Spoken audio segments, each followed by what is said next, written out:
Samahan nyo kami ngayong araw na mag-check ng mga exhaust para sa R15 ng kaibigan ko. Makikita nyo nga dito na tinetesting muna yung mga exhaust sa MT-15 ko dahil yung R15 ng kaibigan ko ay hindi pa nakakapagpalit ng full system. Siya nga pala, di kaya malagyan ng slip-on ng mga R15 at MT-15 dahil iisang buo yung mga exhaust nila. Kaya ngayon yung motor ko muna na MT-15 ang ginamit na reference para sa sound check ng iba't ibang exhaust na papakita natin dito sa video. Lang. Okay, boss. Tahimik pa yan, sir. Ano? Silent, sir.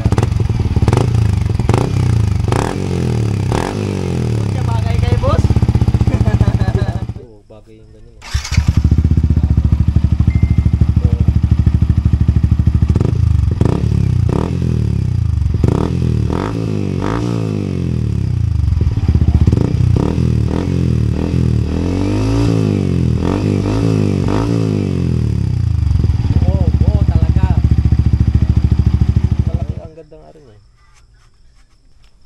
Game na kaya?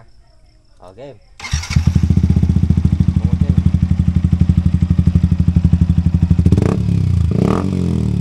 Mas lumalago ko.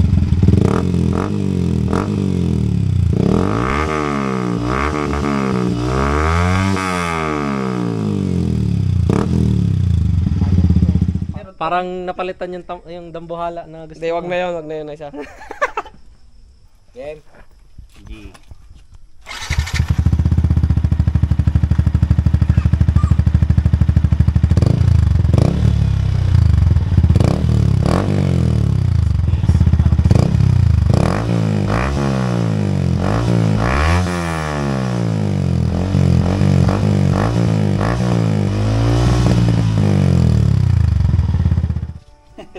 Mas ano eh. Yun na. PC. Nalito na ako kung ano. Nako po! Parehas tayo ng bet. Nalito na. Nalito na si boss. Mamimili ka na lang. Dalawa mo na, sir, bilhin. Sa akin na lang yung isa, bot. Sa akin na lang isa. Palit-palitan na lang tayo. Yun natin ulit para mademonyo pa si boss. Ako, nagugustuhan ko rin eh.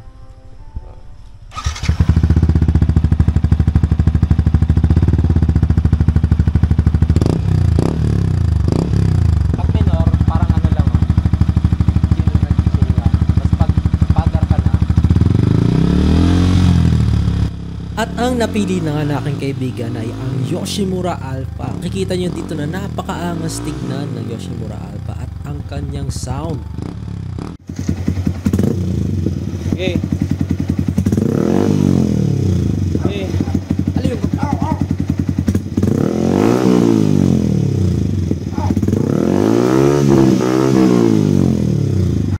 So, very big thanks sa Pitts Exhaust Moto Shop. So, kung gusto nyo makakita pa at makapag-sound check ng mga exhaust nila, just message their page. So, ayan, Pitts Exhaust Moto Shop, makikita nyo dyan. I-send nyo na lang na message sila if ever may questions kayo or inquiries sa iba't ibang canister nila. So, they are located dito sa Bicol and I'll see you guys next time.